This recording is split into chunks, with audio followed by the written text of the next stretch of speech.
Anyway, kalau gue ngebahas Cak Imin ya, itu gue kayak, mohon maaf ya, gue ngerasa kayak sempet sok penting banget gitu Cak Imin. Maaf ya, sorry. Ada nada-nada ancaman gitu kan, sempat mau meninggalkan Prabowo kalau nggak dipinang jadi cawapres dan mau ke PDI Perjuangan aja. I don't even think PDI Perjuangannya juga secare itu sih sama Cak Imin. Apalagi sekarang. Yakin mau berubah haluan. Emang bakalan masih dilirik gitu? Padahal udah syukur-syukur ya gitu partainya masih hidup gitu ya. Kayaknya yang sebenarnya harus jadi yang disebut benalu itu bukan PSI, kayaknya PKB.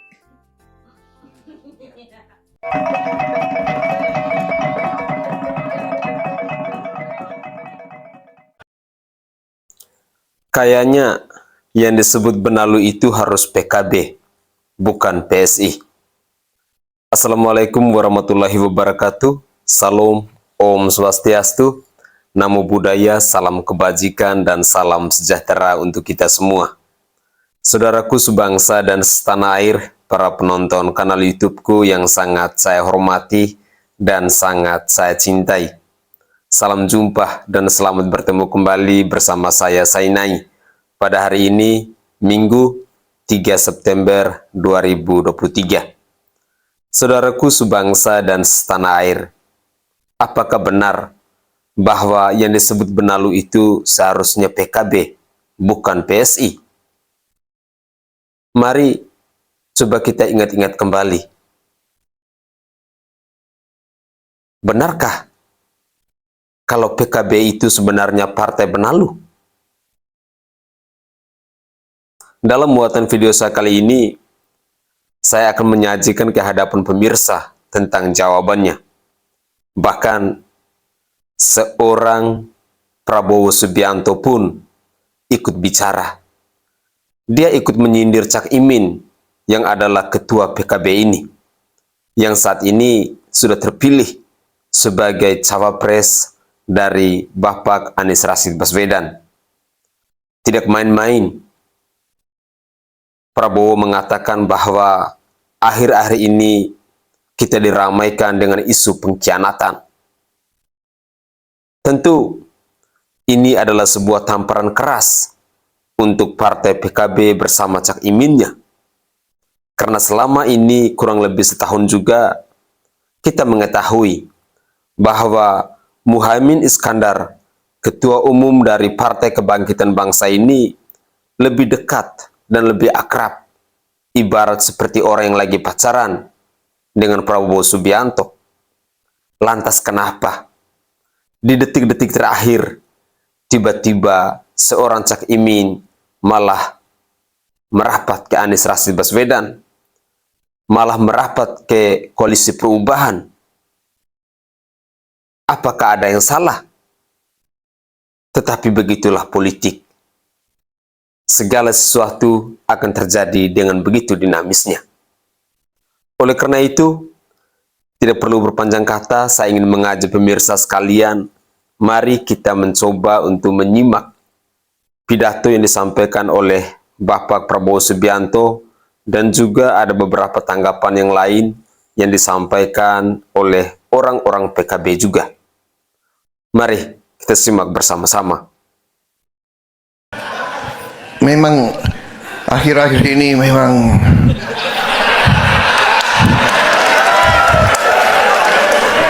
syarat dengan aroma-aroma pengkhianatan. Saudara-saudara, ini harus kita introspeksi. Sekarang rekayasa ini, rekayasa itu, ya kan? Ulah ini, ulah itu, tidak ada masalah, saudara-saudara sekalian. Rakyat yang akan menilai kita, saudara-saudara. Rakyat dan sejarah. Jangan mengira perbuatan kita tidak dinilai oleh rakyat. Jangan dikira ucapan-ucapan kita tidak dipelajari oleh rakyat, saudara-saudara sekalian. Memang tidak gampang jadi ketua umum partai, tidak gampang. Ada dulu wartawan mungkin mau mancing saya, Pak Prabowo kok sering dibohongi ya, dan sering dikhianati ya. Saya jawab spontan aja, boleh Prabowo dibohongi, boleh Prabowo dikhianati, yang penting asal jangan Prabowo bohong dan Prabowo berkhianat.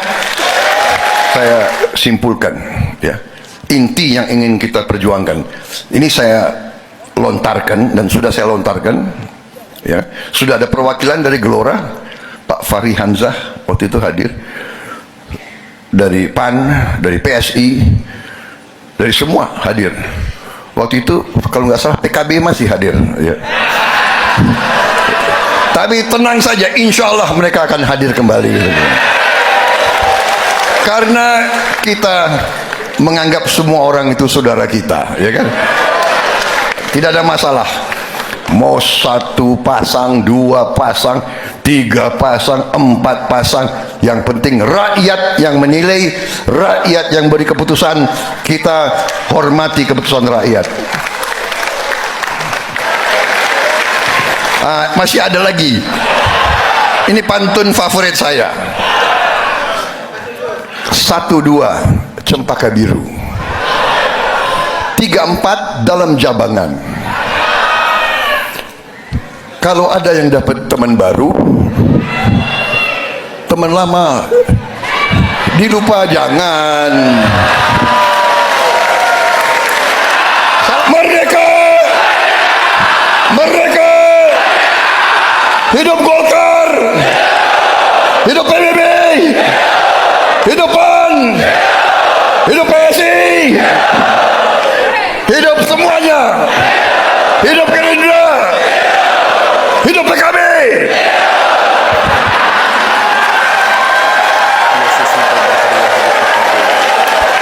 Menyikapi dinamika perpolitikan saat ini disampaikan sebagai berikut.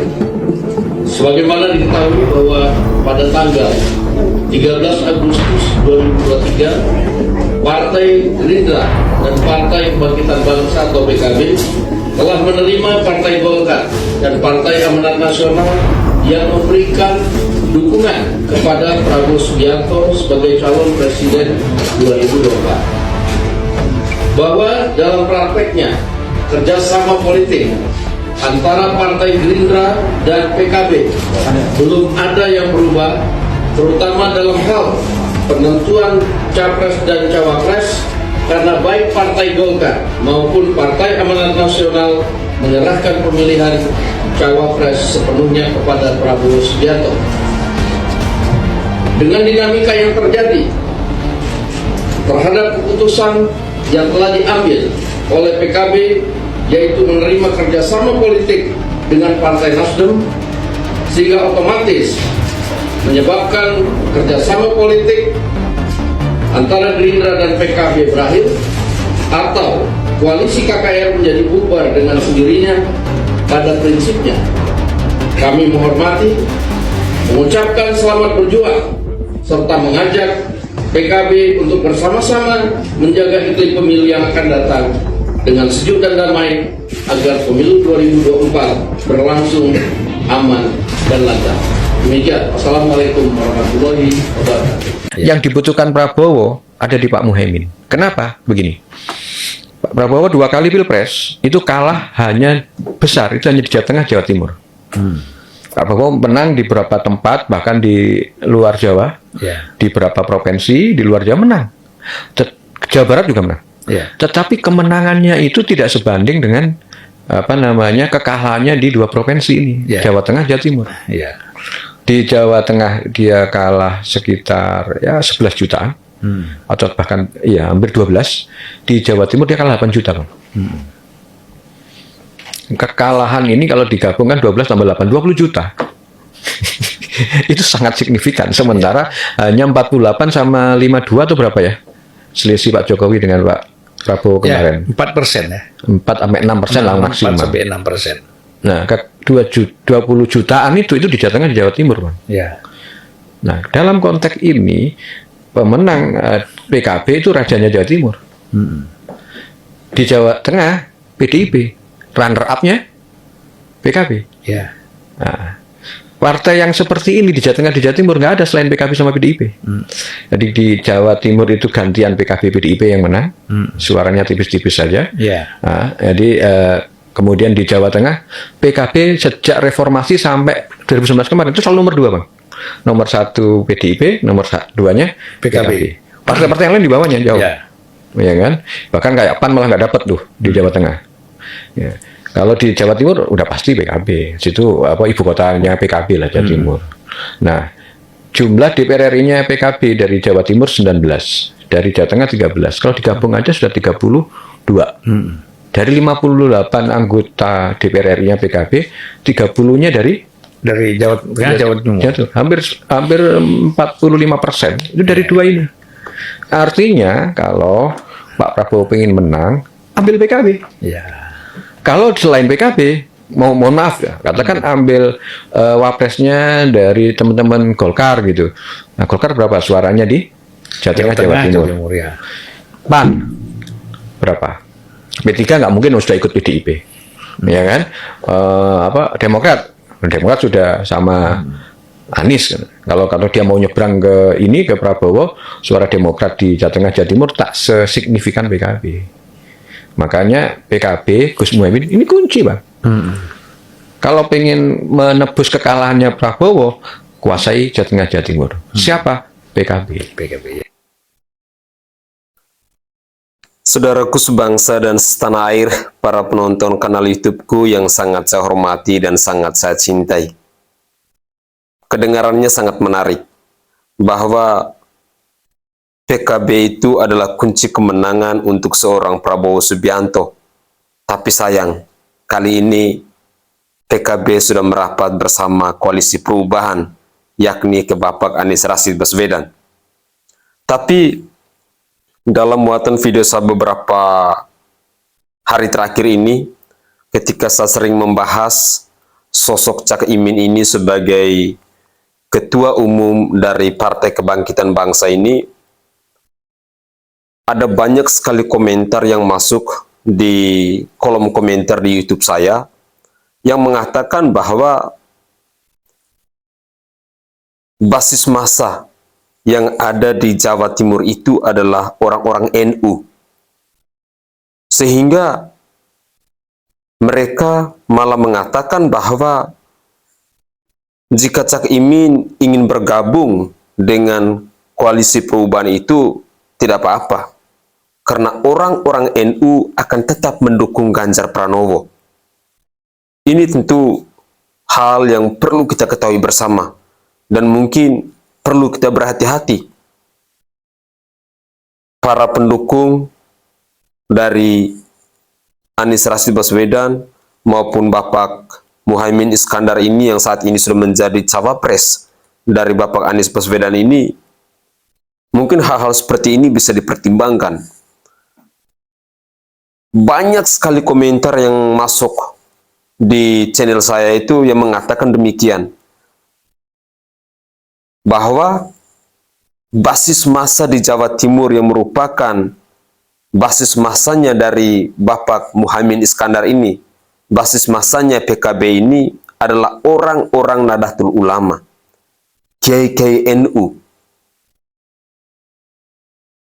Tetapi mereka berpendapat bahwa mereka tidak akan mendukung Anies Rashid Baswedan. Karena mereka tahu Anies itu juga didukung oleh ormas-ormas radikal. Mereka tidak mau berkhianat kepada bangsa dan negara ini. Karena kita ketahui bersama bahwa orang-orang NU itu adalah orang-orang yang berjuang mati-matian untuk merawat kedaulatan bangsa dan negara ini, untuk menjaga perdamaian di negara kesatuan Republik Indonesia ini. Mungkin kalau pemirsa ada waktu, mungkin bisa cek video-video saya sebelumnya. Bisa cek komentar-komentar. Banyak sekali itu yang mengatakan demikian. Pertanyaan saya, apakah yakin ketika Caimin bergabung ke koalisi perubahan dan saat ini menjadi cawapres dari Anies Baswedan itu, maka pada akhirnya elektabilitas dari Anies Baswedan akan naik atau tetap stagnan? Karena saya yakin dan percaya seorang Surya Paloh mengundang atau mengajak Cak Imin untuk bergabung ke koalisi perubahan ini tentu punya harapan yang sangat besar agar elektabilitas dari Anies Baswedan saat ini yang masih stagnan itu bisa meningkat, bisa melonjak. Karena saya yakin Surya Paloh sudah mengetahui bahwa basis masanya dari partai PKB ini berada di Jawa Timur. Dan juga ada hal lain yang terjadi bahwa basis massa PKB yang ada di Jawa Timur ini terbelah menjadi dua kubu. Ada kubu yang ikut ke Mbak Yeni Wahid, lalu sebagiannya ke Muhaimin Iskandar ini. Saya sih berharap banyak. Jika memang benar kalau seorang Muhaimin Iskandar bisa menyatukan suara masanya yang ada di Jawa Timur itu adalah sebuah pekerjaan yang patut kita apresiasi. Karena jujur, ketika saya membaca kolom komentar itu, saya mencoba untuk menganalisa, kok begini ya? Orang-orang NU mereka tidak mau mendukung Anies Rashid Baswedan. Itu banyak sekali komentar di YouTube saya. Mereka lebih memilih ke Gubernur Jawa Tengah yakni Ganjar Pranowo.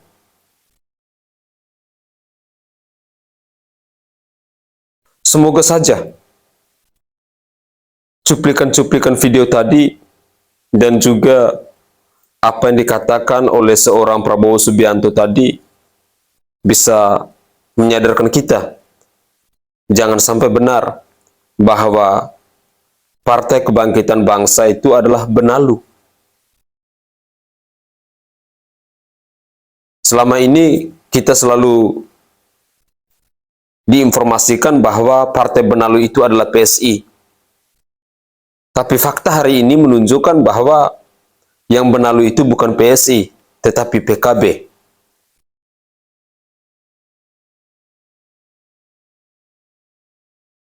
Apakah ini adalah ungkapan kekecewaan? Ataukah sesuai dengan fakta yang sebenarnya? Mari coba kita mempelajari, coba kita mencari kembali rekam jejak dari seorang Cak Imin. Dulu ketika dia berkuasa menjadi ketua umum PKB itu dengan cara yang bagaimana? Dengan metode yang seperti apa? Karena kalau saya tidak salah ingat, saya pernah menonton sebuah video yang disampaikan oleh Mbak Yeni Wahid. Mbak Yeni ini berkata bahwa Gus Dur saja dikhianati, apalagi rakyatnya. Kalau saya tidak salah ya, karena saya pernah menonton video itu. Seorang Gus Dur saja dikhianati, apalagi rakyatnya. Inilah ucapan yang dilontarkan oleh Mbak Yeni Wahid dalam sebuah video yang saya temukan di media sosial. Jika benar demikian, mungkin ada benarnya juga kalau PKB itu disebut partai benalu. Mari tetaplah kita berpikir dengan menggunakan logika akal sehat kita. Semoga cuplikan-cuplikan video tadi dapat memberikan manfaat bagi kita dalam dunia politik dan dapat menambah wawasan kita, khususnya menjelang pemilu di tahun 2024 mendatang. Saya Sainai dari Provinsi Nusa Tenggara Timur. Saatnya kita yang rakyat jelata harus berani untuk bersuara. Selamat berhari Minggu untuk saudara dan saudari saja di mana saja kalian berada. Semoga hari ini adalah hari yang menyenangkan buat kita semua. Salam hormat, salam NKRI.